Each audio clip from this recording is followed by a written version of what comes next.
Battery Bill. Battery Bill. For cameras, computers, cars, or scooters. For trucks, boats, jet skis, remotes. Battery Bill. Battery Bill.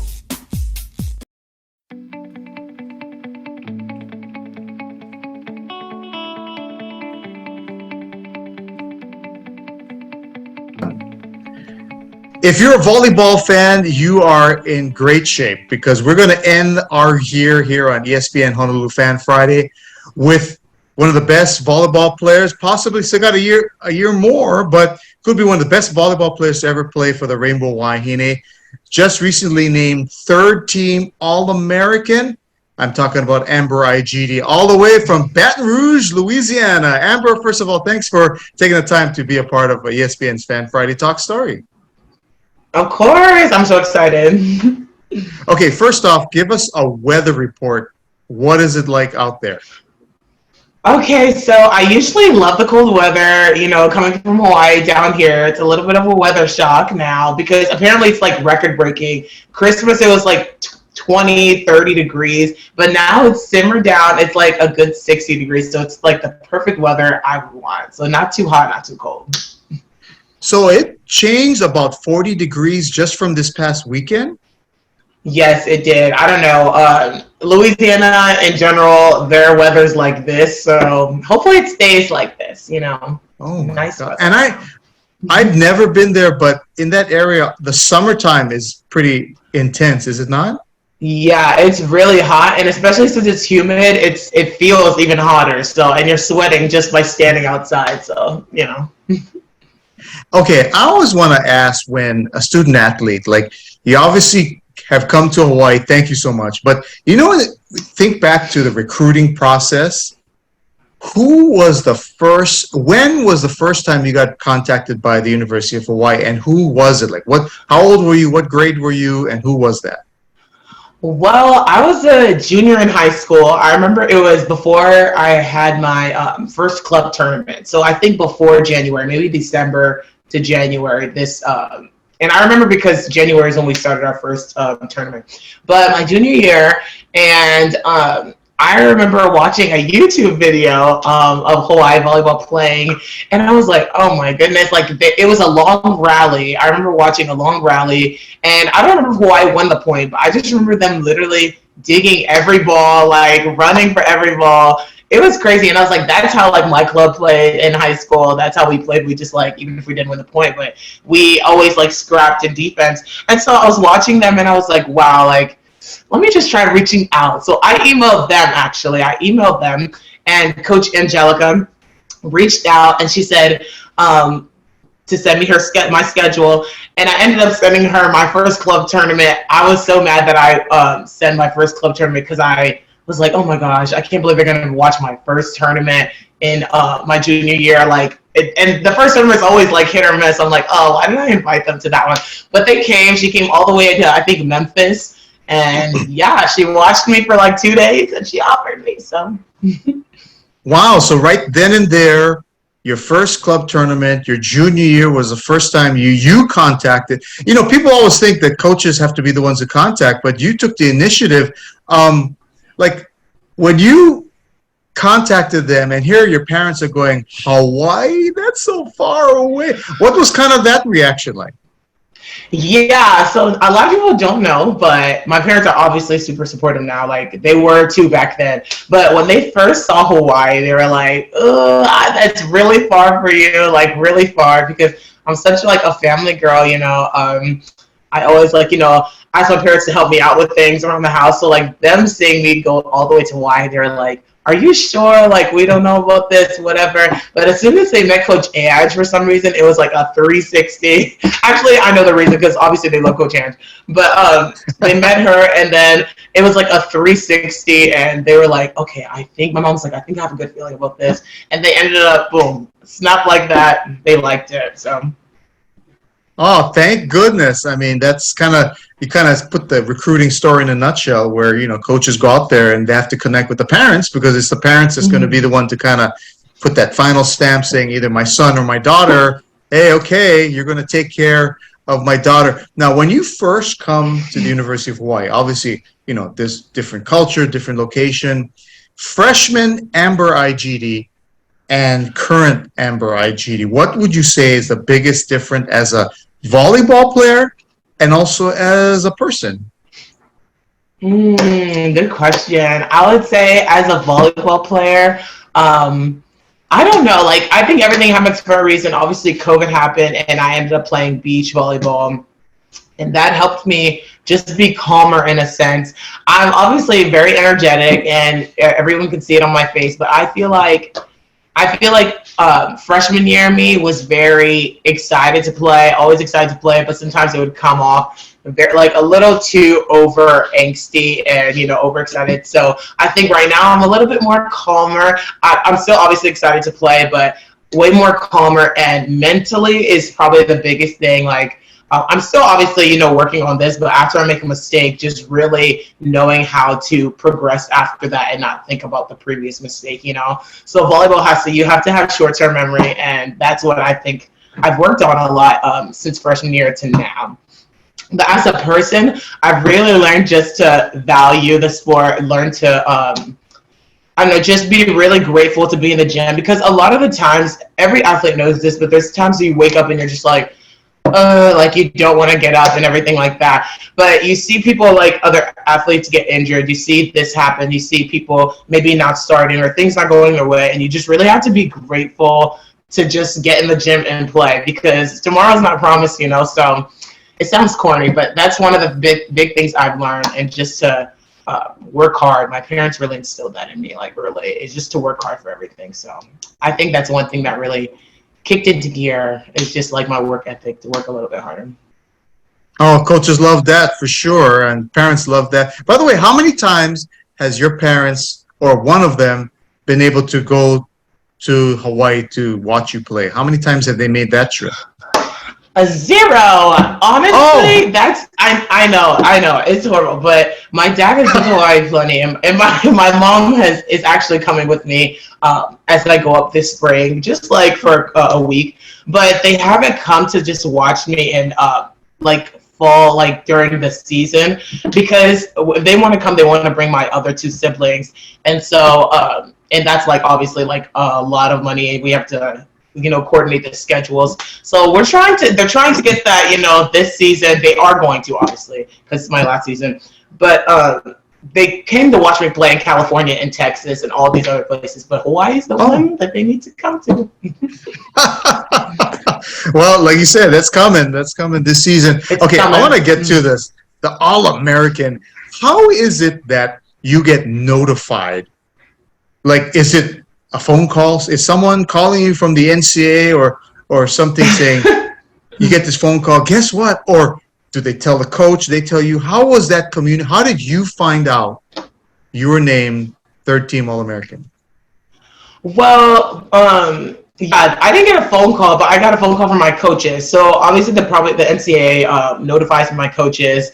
And my coaches called me. I was actually getting my hair done, and my coaches called me, and they were saying like, oh my gosh, like, hi, All-American. I was like, what? What are you guys talking about? And I was so excited, like, so grateful. I was trying not to scare my hair lady, but she was working on it, and I was, like, moving like this. I was so excited. So, yeah, it was a phone call from my coaches. Well, tell us about the trip, because you got to go to the mainland for the presentation of the All-American Awards. Tell us about that. Yes, it was so much fun, and I knew like a lot of the girls because of the USA Collegiate team. A lot of them were All-Americans as well. So I got to, I roomed with one, and then I got to have the award show, and it was so awesome. It was so fun seeing. I watched the Final Four, and we got to see like them. What was it? We saw Louisville and Texas win. Yeah, and it was so nice because we all sat together and we got to talk about each other's seasons and everything. And then we did the award show where we had like different tables, and then everyone walked out, got their award, and our coaches were there too. One of my coaches were there, so it was really cool. It's kind of funny as I'm thinking about it. So you guys make it to the NCAA tournament, the first round, and you guys play LSU, and right, that's like your hometown team, isn't it? how close are where you are to LSU, like your home? Well, from a driving distance with no traffic, I would say about 20, 22 minutes away from LSU. So not bad at all. But yeah, it's such a coincidence we played LSU. And I was telling my team when we were watching the selection show, I was like, guys, watch when we go to Louisiana. Please, let's just go to Louisiana. But obviously LSU wasn't hosting, but we ended up just playing them. And that was crazy in itself. So. Did you ever get recruited by them? No, I never got recruited by LSU. My high school, we went to all their camps, and I knew the coach personally, you know, everything. But yeah, I never got recruited by LSU. But I know some of the middles got recruited like when they were 14, 15. So, but I mean, like, yeah, I never got recruited by them. So, You know, isn't there a little bit of? I mean, you're an athlete. You've been competing, right? So here's your hometown school that, like you said, you went to camps. They never recruited you. Like, isn't there a little bit of like, obviously, if you could have won, that would have been great. You could have advanced. But to defeat them, like, you're just 20 minutes away. You didn't give me a look. So on you if we could have beat them. You know, a little bit of that. no, yeah, honestly, I'd be lying. I'm an athlete. I'd be lying if I would say like, well, I didn't want to be LSU a little bit more, but I love, you know, LSU, the program. Tanya, the coach, is doing a great job at their program. Literally, like 360 the program. It's amazing. But yeah, of course, like they're, I live 20 minutes away from them. You know, without even the recruiting thing, like in the conversation, but just like LSU, like what are the odds? Like my hometown, I'd be playing them. So you know, it's just a little chip on your shoulder. You wanna, you know. It's yeah, you're totally right. It's just like that little extra if you want to play more, yeah, you know. You know, if let's go hypothetical here. Let's say University of Hawaii did travel out there, played in your hometown, Baton Rouge, Louisiana. Obviously, your teammates would be saying, "Okay, you know, Coach Robin would say, okay, Amber, you're our tour guide because we don't know anything about this place." Your team is like, "Okay, where do we go? Where do we go to eat? Where do we go to this? What kind of places would you be taking them to, or saying, let's go here, let's go there," for your teammates and coaches, either to eat or to do something social? What's the spots? Well, okay, we're not in New Orleans. So New Orleans is really like the touristy food spots that you really would go to. We'd be in Baton Rouge. So I would just find like the local southern food, like for the team to eat. There's the place called the Jambalaya Shop. That's so good. And I know my team would love jambalaya, and they have gumbo there. It's so good. And it's cheap too. So I would probably take them there probably. But if we're going to New Orleans, there's so many places I could take them to and to like see sightsee and everything. So that's the city you really need to go to. Well, how far of a drive is it to New Orleans? It's literally like an hour and a half for me. It's pretty far, but you know, I still go there all the time. It's like an hour and a half, 45. Yeah, that's not too bad. For Hawaii folks, that's an eternity, but yeah, I was going to say. Okay, let's talk a little volleyball because you play the position of middle blocker. And I do know that, you know, people think, oh, okay, you know, you're closest to the net, you get the quick set. It looks easy. But I do know that takes a lot more timing, quicker transitions from defending at the net and ready to block. Then you got to switch and retreat and be able to approach the net real quickly. Whereas, you know, the outside hitters, they can lollygag and take their time and go back and retreat. They get a high set that takes, you know, an hour and a half to come down. They can adjust.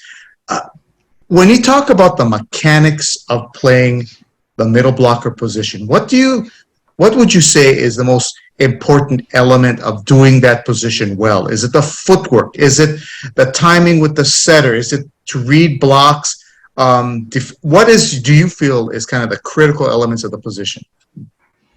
I would say, and this is crazy I'm saying this because as a person, I'm not good at multitasking, but I feel like in volleyball, being a middle, one of the important key aspects is being able to multitask. Like you have to be able to talk, you have to be able to watch the setter and watch how fast the hitter's coming in. You're almost like owning the net for the two pin blockers, you know, because you have to You have to see where the set's going. You have to work to close, everything like that. And I would say there's a couple of keys to it. Being quick would probably help, but without that, there's efficient ways to do it. You just have to be efficient in your footwork. And one of the things I really learned is watching the ball, because sometimes being a middle, you always feel like you're in the way. You have to circle your head a bunch of times, but just really slowing down and watching the ball, seeing how fast it can get to the setter's hands, it really determines your whole flow. So I feel like watching the ball was one of the big things I learned. And the last thing is probably what's the thing? Not persistent, but what's the word? I don't know what the word is. But it's just never giving up on the play, because 9 times out of 10 you're probably going to be late to the pin. So you just have to really work to close, even if you're not perfectly close. So never giving up on the play, always persisting that the next move. So I would say that. It probably didn't make sense, but to middles, I'm pretty sure that made sense. So. Okay, now, what would be more exciting, more thrilling, and more sense of accomplishment for you? The stuff solo block. I mean, we're talking not just a block, right? This is the kind of block where you reaching over so solidly, and the ball, after you block it, touches the floor before even the hitter lands on the floor. That's a solid block, right? Or that perfect quick attack that just same thing. It is so quick. It is so perfect. The set is right there. You get a full swing, and when you hit it, it thunders down and touches the floor before even you land on the floor. Which is more thrilling for you? That's perfect stuff or that perfect quick hit? I feel like people always ask this question, to volleyball players, but I used to say, the old me would probably say a kill, and then probably last year I would have said a block, because I was really working hard on my blocking last year or this past season. But I feel like now it really depends on the flow of the game. So let's say the other middle, the other blocker on the other side blocks me, I want to block the next ball that she hit, so it really depends on the flow of the game. Or let's say one of the hitters tooled me on the block, then I would want to block that ball, But it just depends. If we really need to execute a play, I would really want to kill the ball, and that would make me satisfied, So I think it just depends on the flow of the game, but I don't know. Is there some trash talking going through the net sometimes? I would say, I don't know. I would say sometimes there's some stare downs between other players and players, but I don't try to do it too much. But my team would probably beg to differ, because Coach Rob always yells and says, keep it on your side of the net. But that's part of the game. You stare, you look, everyone shakes hands at the end. It's all good and fun. That's one of the reasons I like volleyball. You almost have to pretend you're not yourself. It's like you're an alter ego of some sort, It's really fun. But no one does anything disrespectful. Just a little stare down might be the gist of the game. Yeah, I can see the stare down, but I know volleyball players are relatively polite, right? You're kind of, even after a great kill or block, you turn away from the net so you face your teammates, not cheering right at them. But I don't know, sometimes maybe it's a guy thing. I'd want to. Yeah, it might be a guy thing, but I've seen, some female sports. We definitely get aggressive at times, so it's fun. It's all fun. Now, as far as you're listed at 6'3", so you're very tall, and that's perfect for volleyball. And I apologize if you've been asked a multitude of times at this, but girls at a young age in elementary, they grow quicker than guys. So girls are taller, they're more mature. Everything is so much better for girls than guys. Guys are such immature dudes, but. Were you always a tall, going through elementary, middle, and high school, or did you kind of have a growth spurt later on? Oh, I was always tall. I feel like I was always tall for my age. Yeah, I definitely was. I even grew some after my first year of college, I feel like. But, yeah, I never had, a certain growth spurt like a lot of guys do. They just go growth spurt. I don't know. I feel like girls, we normally gradually kind of get tall. So I gradually got taller and taller, but I was always base tall when I was younger. So I was standing in the back row at the class picture, huh? yeah, exactly. Okay, then what is the lamest or most common or question that people ask you because you're a taller woman? I feel like not the lamest, but I just feel like everyone always assumes I play basketball, and it's crazy that I never have played basketball in my entire life. But everyone always says, "Oh yeah, you must play basketball." I'm like, "What about volleyball? Let's get that in the conversation," you know? Or some people are just like, "You're so tall," like, and I don't know what to say to that, but I admire the curiosity. You say, yes, I am. Yeah. Yes, exactly. Okay, in your very objective and honest opinion, who is a better athlete, a volleyball player or a basketball player? Ooh, this is a Objective tough now. one, Yep. Exactly. So the volleyball in me, I would obviously try to say volleyball. But I've had this conversation with some people, and they say in basketball, you have to run for a long period of time, you have to jump, you have to shoot, like grab the basketball, whatever, everything else.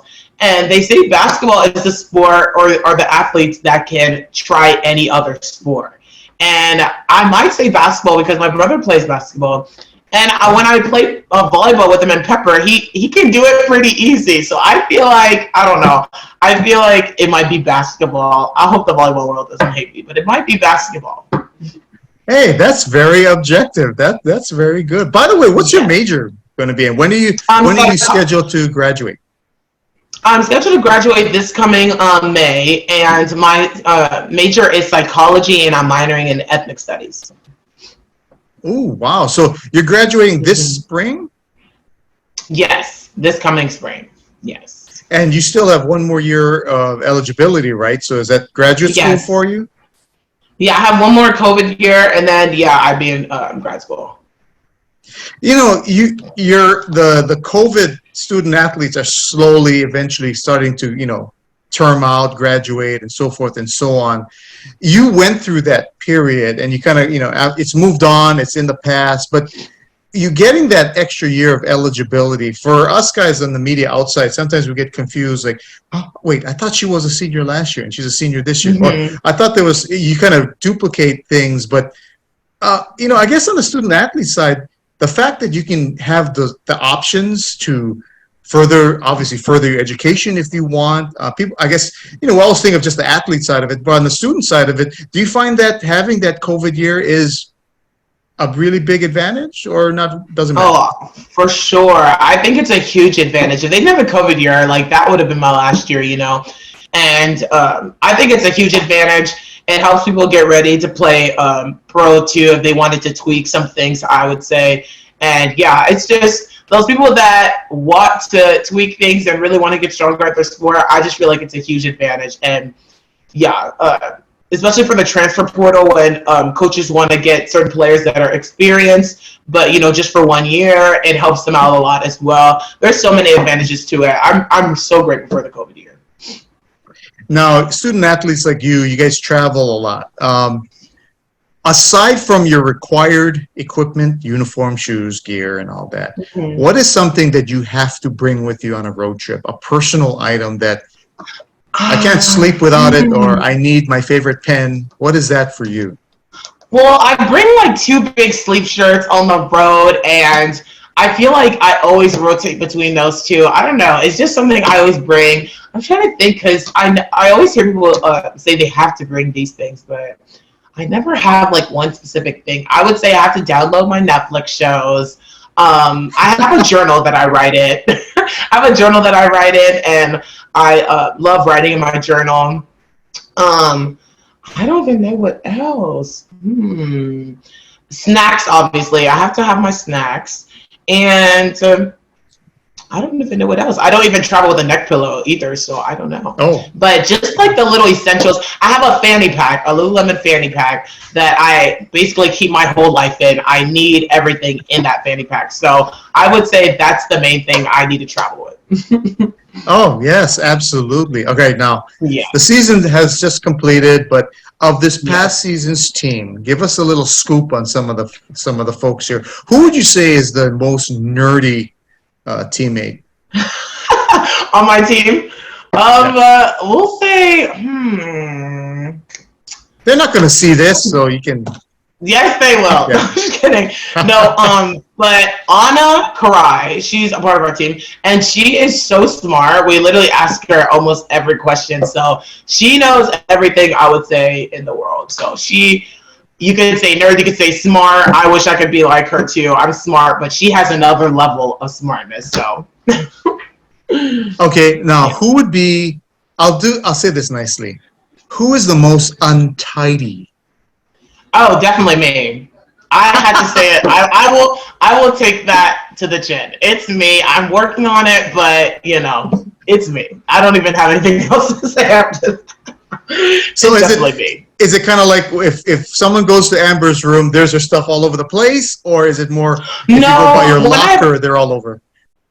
when I have a roommate, I'm courteous. I keep my stuff, to one side, whatever. But it's more so like my space, like my locker. I sometimes lose some things, so I'm working on it. It's been 10 times better than my freshman year self, but it's definitely part of my locker. Oh, good. Well, hey, there's improvement. All right. Which teammate or coach, by the way, which teammate or coach um, is the most finicky eater? What does finicky mean? Like Oh, like picky? really picky. Yeah, really picky. Yeah, I picky. can't have this. Oh, that's too many Oh, calories. Oh, oh, that is too much oil. I I would say Kate Lang because she's gluten free. So we have to, accommodate, which is really good because when we go to California, there's so many places that are gluten free. So I would say Kate Lang, but she kind of inspires us to, eat really healthy as well. So Oh, nice. Okay, and then the last one I gotta think of. This one is which teammate or coach is the most humorous, goofy, whichever category you want to put that. which teammate? Our team, people don't know this, but our team is very funny. Like, oh my gosh. I think my favorite memories is literally us in the locker room, getting ready for practice, and we can laugh about anything. So I would say almost everyone, like me, Bray, and Tiffany Westerberg, I think have the best laughs in the locker room. It's so funny. But coaching staff wise, I would say Goofy's is definitely Coach Kalel. He definitely makes jokes all the time. Even if people laugh or not, he's always cracking a joke. So, you know. I always remember before the start of the season, you guys did that. Was it a TikTok video? And it looked like you guys were in a closet or something. That was a closet, right? Yes, yes, yes, yes. It was the storage closet in our gym. Okay. Okay, that's said a lot. Like this team is fun to be with. First of Oh all, my I want to gosh, say so fun. congratulations on a great season this year, and congratulations to you personally for your Thank personal you. accolades. Good luck as you graduate this coming spring semester. But we're all so excited. We get to see you come back one more year and finish out your career as a Rainbow Wahine. Thanks so much for taking your time to be on ESPN Fan Friday Talk Story. We look forward to seeing you next season. Oh, thank you guys so much. Thank you.